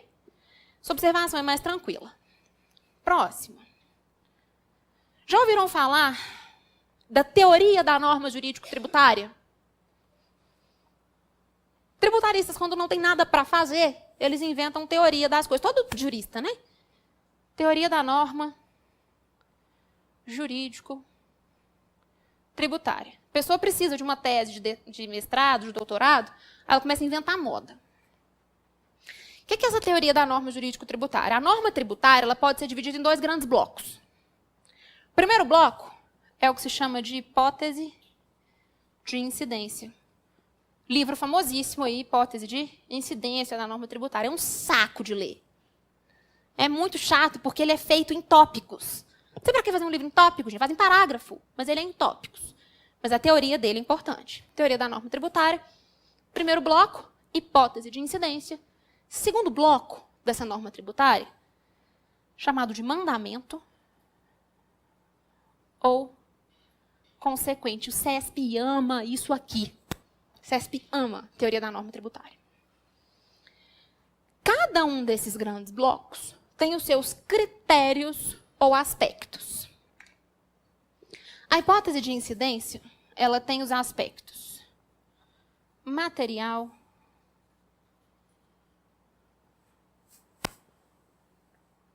temporal,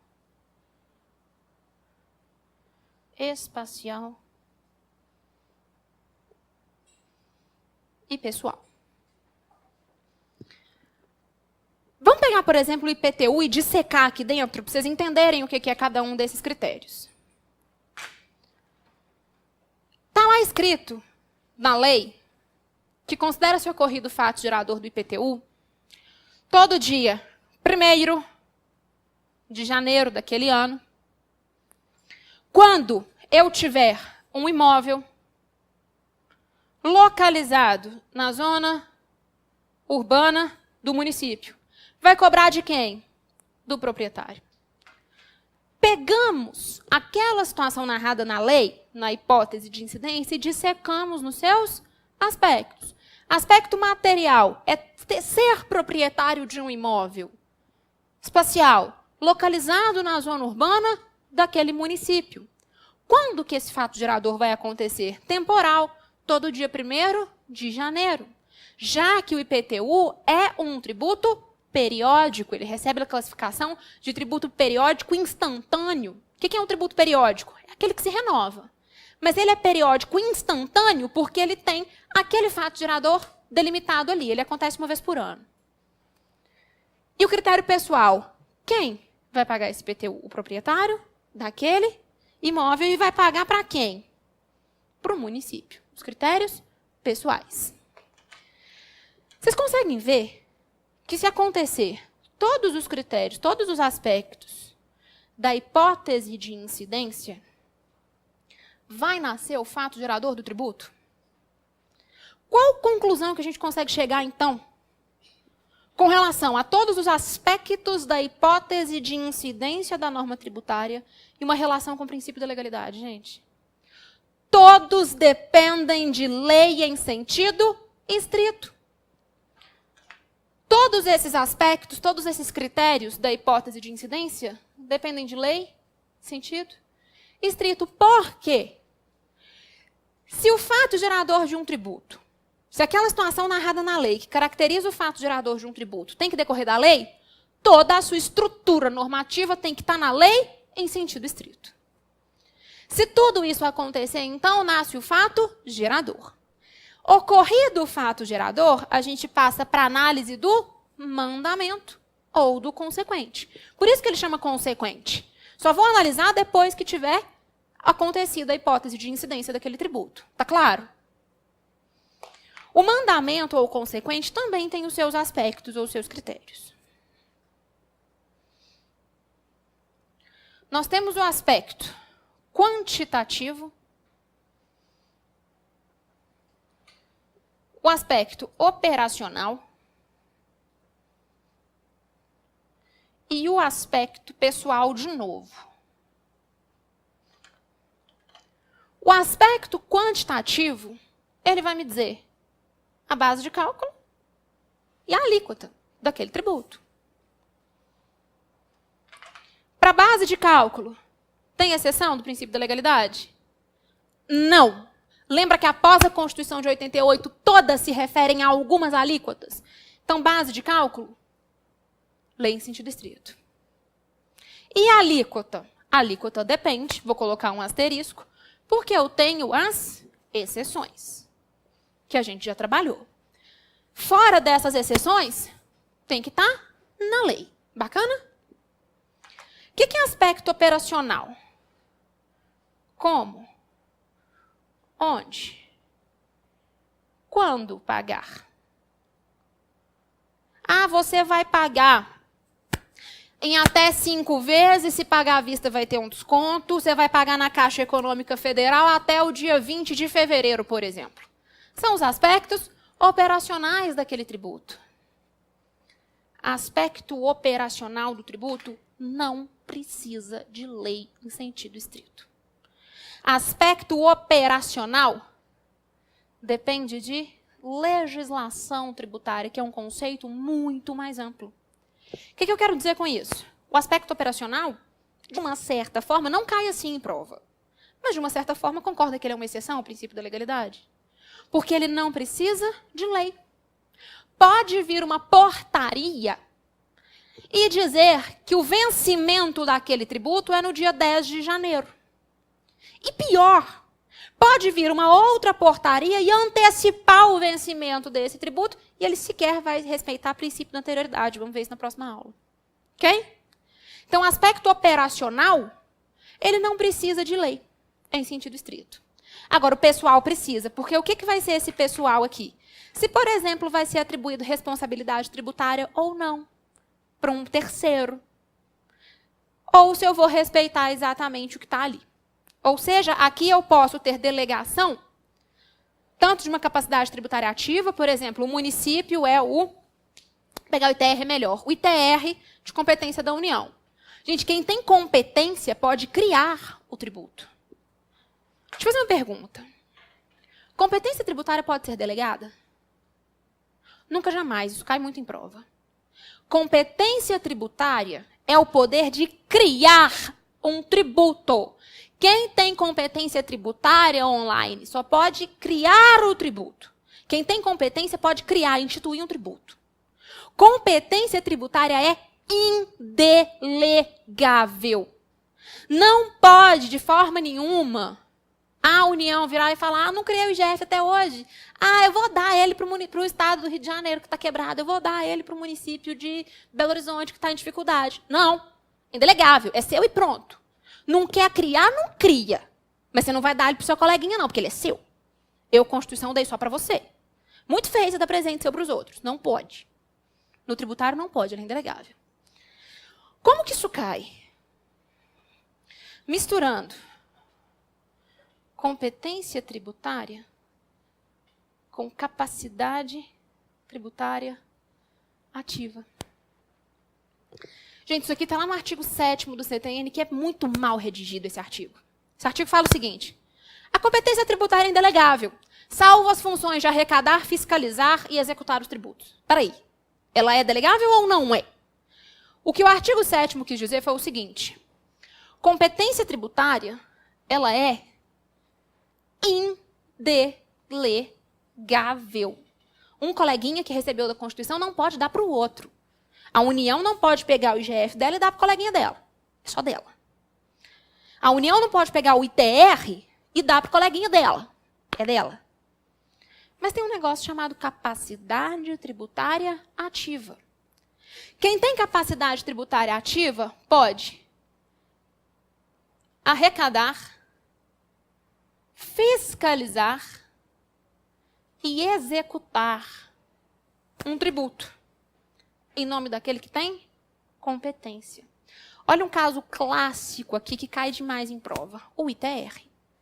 O ITR é de competência de quem, gente? Da União. Ela nunca vai poder delegar a competência para um município, por exemplo. Mas se o município quiser, e isso tem pertinência temática com o seu concurso, se o município quiser, ele pode celebrar um convênio com a União, falando que ele quer arrecadar, fiscalizar e executar esse ITR em nome da União. Isso nada mais é do que delegação de capacidade tributária ativa. A capacidade tributária ativa pode ser delegada.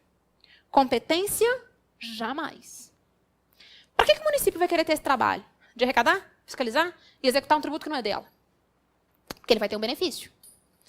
Se ele resolve, então, receber essa delegação de capacidade tributária ativa, ele vai poder ficar com 100% daquele TR.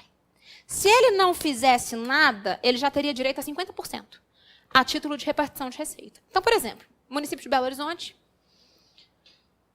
resolve celebrar um convênio com a União para arrecadar o ITR daqueles imóveis rurais que estão localizados no seu território. Se o município de Belo Horizonte arrecada, fiscaliza e executa esse ITR, 100% do ITR fica para BH. Se BH resolve não fazer nada, a União é obrigada a dar 50% desse ITR para ele. Ok? Esse fenômeno aqui de capacidade tributária ativa, da delegação de capacidade tributária ativa, recebe o nome de parafiscalidade. Muita atenção. Provas mais antigas costumam dizer que parafiscalidade é a delegação da capacidade tributária ativa. Vou recapitular. Se eu quiser delegar competência tributária, eu posso? Não. Posso delegar capacidade tributária ativa? Pode. Qual que é o exemplo clássico? O do ITR e o município arrecadando, fiscalizando e executando esse tributo para a União. Deleguei capacidade tributária ativa, ok?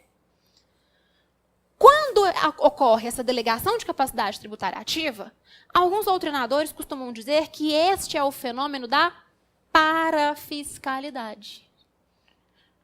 Parafiscalidade. 2005, 2007, mais ou menos, a ESAF cobrou concurso de procurador, perguntando o seguinte: parafiscalidade nada mais é do que a delegação da capacidade tributária ativa, assertiva, correta.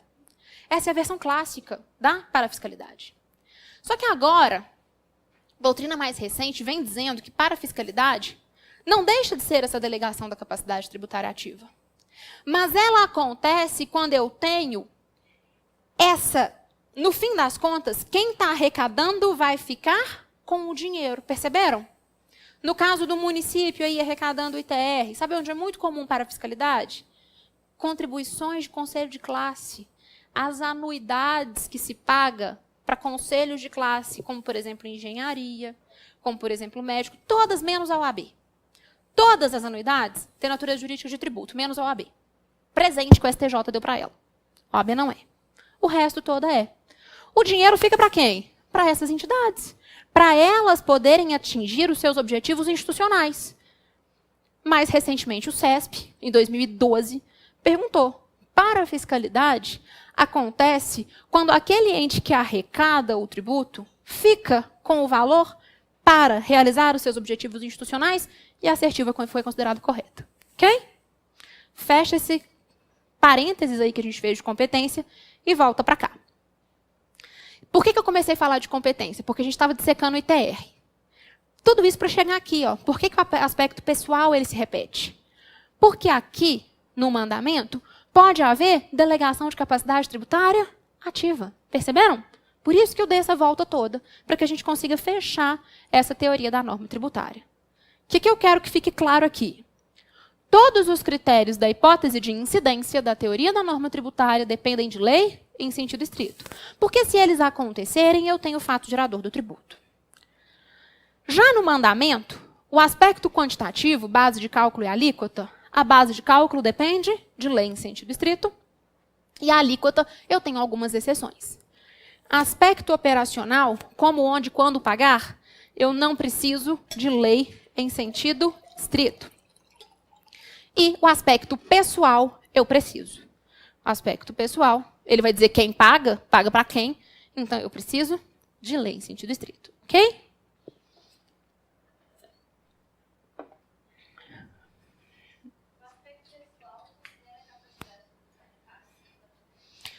O aspecto pessoal ali do mandamento, eu posso falar que ele considera eventual delegação de capacidade tributária ativa e eventual alteração do sujeito passivo, como, por exemplo, imputação de responsabilidade tributária? Sim.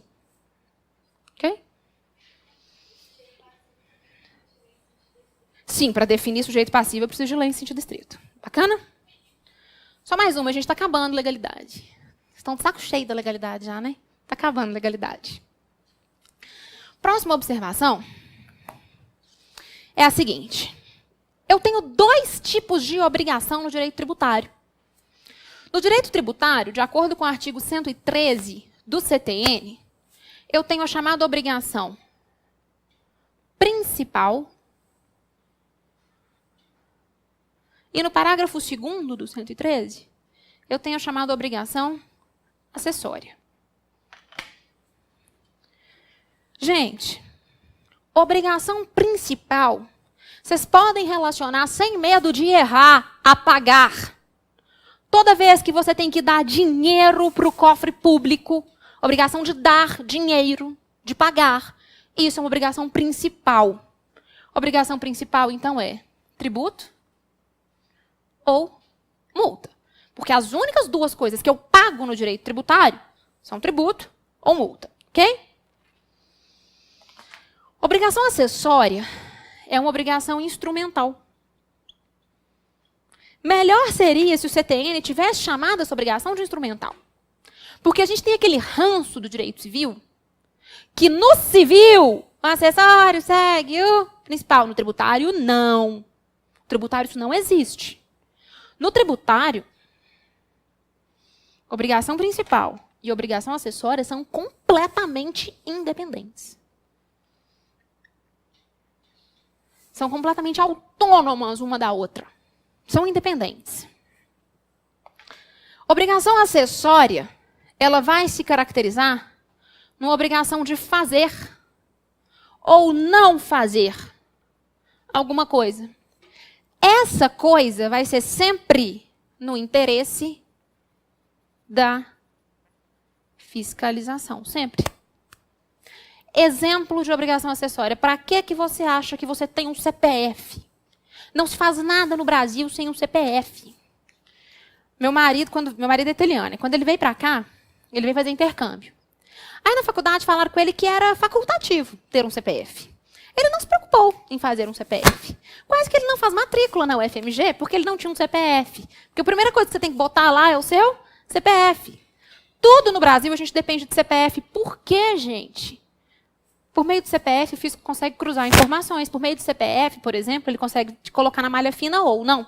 Você declara no seu imposto de renda que você teve 20 mil reais de deduções de despesas médicas. E aí você junta lá. Qual que é o CPF do médico que te atendeu? Você tem que colocar. Você coloca. Aí esse médico, ele não emitiu nota fiscal, ele te deu um recibo. Aí ele resolveu, na hora de fazer a declaração de imposto de renda dele, não colocar essa renda que ele teve. Cruzamento de dados. Tem um CPF aqui, não tem aqui. Opa, olha o médico caindo na malha fina. CPF, então, é uma obrigação acessória. Você faz alguma coisa no interesse da fiscalização. Se você for uma pessoa jurídica, você vai ter CNPJ. Para que a empresa emite nota fiscal? Emitir nota fiscal é uma obrigação acessória. para verificar se ela está recolhendo, para que o fisco tenha elementos de verificar se ela está recolhendo a principal. Então, a obrigação acessória ela é instrumental. Eu faço ou não faço alguma coisa sempre no interesse da fiscalização. Sempre que eu tiver que pagar, eu estou falando de uma obrigação principal. Por que eu estou falando isso aqui dentro do princípio da legalidade? Porque a obrigação principal, por óbvio, ela depende de lei em sentido estrito. Lembra do conceito de tributo? Tributo precisa de lei em sentido estrito. A única diferença do tributo para a multa é que uma sanção e o outro não é. Logo, a multa também precisa de lei em sentido estrito. Gente, a multa, o artigo 97, o 97 do CTN, ele regulou o princípio da legalidade.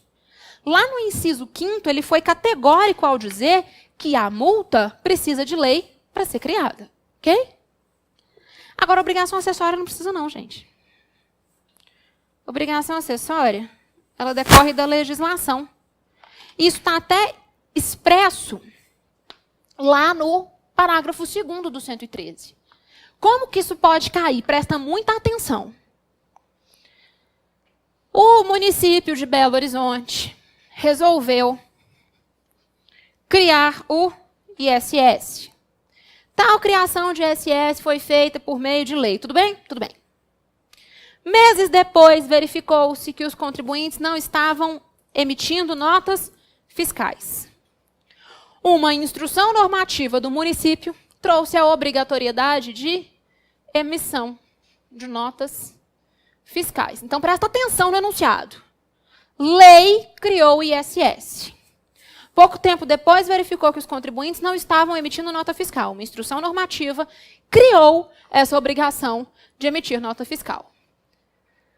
Essa mesma instrução normativa determinou que a ausência de emissão de nota fiscal implicará no pagamento da multa de 10% do valor do tributo relacionado àquela operação. Aí vem, né? Com base no exposto, responda. Tudo bem criar o ISS por lei? Tá certo, né? Aqui tá ok. Instrução normativa pode criar essa emissão, necessidade de emissão de nota fiscal? Pode. Porque ela é uma obrigação acessória. Essa instrução normativa pode me impor uma multa em razão do descumprimento da obrigação acessória? Não, porque multa é obrigação principal. O que o fisco faz todos os dias? Isso. Todos os dias. Ele cria uma instrução normativa e fala, você não cumpre multa. Pode me multar o tanto que você quiser. Não respeitou o princípio da legalidade. Presta atenção, porque vocês vão fazer a primeira etapa de prova. A primeira etapa de vocês é objetiva. O parágrafo 3º desse artigo 113 ele é extremamente mal redigido. Dá até um arrepio, porque ele é muito mal redigido. Ele fala que o descumprimento da obrigação acessória converte-se imediatamente em obrigação principal. Presta muita atenção, gente, no enunciado. Se o enunciado te perguntar de acordo com o Código Tributário Nacional, está certo? Claro que está. Porque a banca vai ter blindado aquela assertiva. CESP, essas bancas maiores, eles sempre dão um jeito de blindar a questão contra o eventual recurso. Se cair a redação do parágrafo 3º desse artigo 113, que fala que o descumprimento da obrigação acessória converte imediatamente em obrigação principal, tá certo? Conforme CTN, tá. Entenderam o que eu estou dizendo? Agora, se te perguntar se uma instrução normativa pode desaguar na necessidade de pagamento de uma multa, tá certo? Não, porque multa é obrigação principal, ok? Só mais uma observação para a gente ir embora. Acaba às 9, não é? Só mais uma para a gente ir embora e um desafio. Olha só. Atualização de base de cálculo. Isso aqui tem muita pertinência temática com o seu concurso. Vai para mim no artigo 97, parágrafos 1º e parágrafo 2º do Código Tributário Nacional. Vou ler aqui junto com vocês, para quem está sem a legislação. 97. Parágrafo 1º. Parágrafo 2º primeiro. Não constitui majoração de tributo para os fins do disposto no inciso 2º desse artigo, ou seja, ter que ter lei para poder aumentar, princípio da legalidade, não constitui majoração de tributo a atualização do valor monetário da respectiva base de cálculo. Olha só, eu falei para você que a base de cálculo ela deve estar prevista em lei. Por exemplo, base de cálculo do IPTU é o valor venal do imóvel. Isso tem que estar previsto em lei, ok? Em 2016, o valor venal do meu imóvel era R$200 mil, ok? No final do ano, o município de Belo Horizonte resolveu atualizar a base de cálculo. E a minha base de cálculo para o exercício de 2017, portanto, passou a ser de R$220 mil, ok? Se esta atualização da base de cálculo corresponder a uma verdadeira correção monetária, né, levando em consideração critérios de inflação e afins, não tem problema, pode ser feito por decreto. Por quê, gente? Parágrafo 2º do artigo 97 fala que a atualização, mera correção da base de cálculo, não precisa respeitar o princípio da legalidade. O que os municípios safados começaram a fazer? Eles fingiam que estavam atualizando, mas, na verdade, eles estavam majorando. Eles tiravam critérios de atualização do sovaco e aí aumentava a sua base de cálculo de forma absurda nos casos de IPTU. O CTN veda isso. Olha o parágrafo 1º do 97. Equipara-se a majoração do tributo, modificação de sua base de cálculo que importe em torná-lo mais oneroso. Começou a pipocar de ação de contribuinte contra essas supostas atualizações da base de cálculo do IPTU. O STJ lançou uma pá de cal nisso aqui, então. O STJ falou o seguinte, presta atenção no que o CTN diz. Simples atualização da base de cálculo do tributo precisa de lei? Não. Simples atualização pode ser feita, por exemplo, por um decreto, porque não precisa de lei. Agora, qualquer alteração da base de cálculo que importe em torná-la mais onerosa precisa de lei. Ok? O que o STJ falou, então? Municípios, para não ter problema, súmula 160 do STJ. Para não ter problema, município, considera-se efetivamente atualizada a base de cálculo quando você se valer dos índices de correção oficiais. Aí não tem problema. Usa os índices de correção monetária oficiais, que aí você vai ter, então, um respeito a essa mera atualização. Olha a redação da súmula.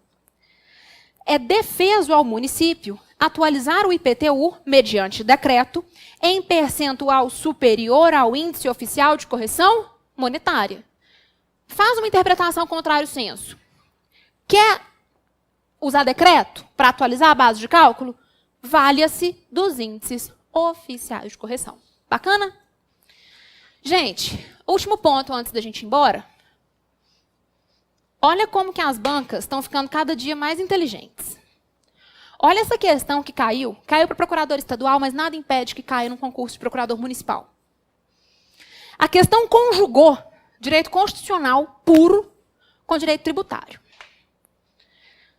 E tem relação com o princípio da legalidade. Caiu em 2012. Eu não me lembro o estado agora.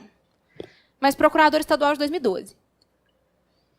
A questão te contou a seguinte historinha.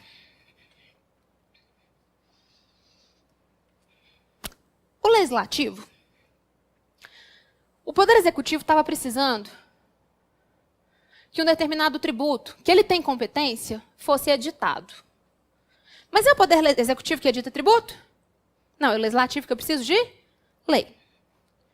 O legislativo quedou-se inerte. Ficou omisso. O que o poder executivo fez? Entrou com uma ação direta de inconstitucionalidade por omissão, para que fosse declarada a mora do poder legislativo na criação daquele tributo. Essa DO foi julgada procedente. Essa questão é muito inteligente. Foi julgada procedente. Pode o poder judiciário criar esse tributo levando em consideração a teoria da troca dos poderes. Só confirmar o nome da teoria, que é de direito constitucional. Quer ver o nome da teoria? É muito boa essa questão. Questão de PGE de 2012. Teoria da troca do sujeito, perdão. Teoria da troca do sujeito. Primeiro, você tinha que saber o que era essa maldita dessa teoria da troca do sujeito. Essa teoria aqui, ela é relativamente nova. Ela começou a aparecer no direito brasileiro lá em 2011. Isso veio do direito alemão. A Corte Constitucional alemã, ela começou a perceber que o legislativo, ele estava diante de várias omissões, ele estava omisso em várias situações importantes que seriam suficientes aí para se aplicar o texto constitucional.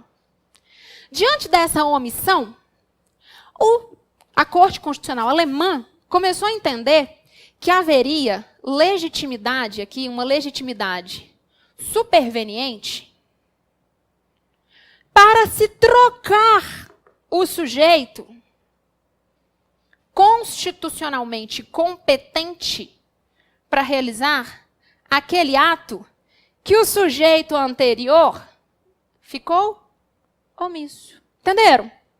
É como se fosse uma punição, uma sanção. A sanção é que você, sujeito que tem poder decorrente da Constituição para criar aquela determinada situação, para implementar aquela situação, para efetivar a Constituição, você não fez nada, você está omisso, então, como uma sanção, você vai perder esta competência e um outro sujeito vai ganhar esta competência em razão aí dessa legitimidade superveniente que decorreu da sua omissão. Então, você tinha que saber o que era essa teoria da troca dos sujeitos. Gente, isso aqui deságua no famoso ativismo judicial. Se esse outro sujeito é o judiciário, isso deságua no ativismo judicial e o STF tem feito isso loucamente em mandado de injunção. O último que ele fez isso foi o 712, que tem a ver com direito administrativo, regulando o direito de greve do servidor público. Ele legislou. Falou, então toma aqui, vou fazer. Você não fez? Não, vou fazer. Aí a questão queria saber se numa DO podia, que a DO tem efeito declaratório ou não, mas aí é problema do constitucional. Para o tributário, olha que questão difícil. O executivo precisa do tributo, é o legislativo que faz, porque depende de lei e princípio da legalidade. Ele ficou quieto. Entrou-se com uma ação declaratória de inconstitucionalidade por omissão, ela foi julgada procedente. Pode o judiciário criar esse tributo, gente? Em razão, tendo em consideração a teoria da troca do sujeito? Sim ou não? Não, tributário é coisa séria. Ele pode mexer no administrativo lá, regulando direito de greve do servidor. Não pode. Não pode. Quais são as justificativas? Princípio da legalidade. 151, inciso 1º da Constituição. 97 do CTN, junto com o artigo 3º do CTN. Aqui a aula toda encaixa. Conceito de tributo fala que depende de lei em sentido estrito. Essa lei em sentido estrito tem que ser ou lei ordinária, ou legislativa, ou delegada ou medida provisória, que é feita pelo Poder Legislativo. Admitir que o judiciário faça isso seria uma tremenda violação ao princípio da separação dos poderes, que é, inclusive, cláusula pétrea, 60, parágrafo 4º, inciso 3º da Constituição e artigo 2º da Constituição. Perceberam? Questão sensacional. Questão conseguiu misturar tudo que tinha de difícil numa questão, numa disciplina, com a outra. Muito legal essa questão. Vocês acharam também? Eu achei essa questão sensacional quando eu li. Não! Pessoal, entendemos o princípio da legalidade, então? Próxima aula, a gente vai focar nos demais princípios que são mais importantes. Vamos começar, se der tempo, o estudo das imunidades. Se não, a imunidade fica, alguns tópicos de imunidade fica para a nossa terceira aula. Bacana? Obrigada pela atenção do presencial, obrigada pela receptividade. Pessoal do online também. Beijo, até a próxima aula.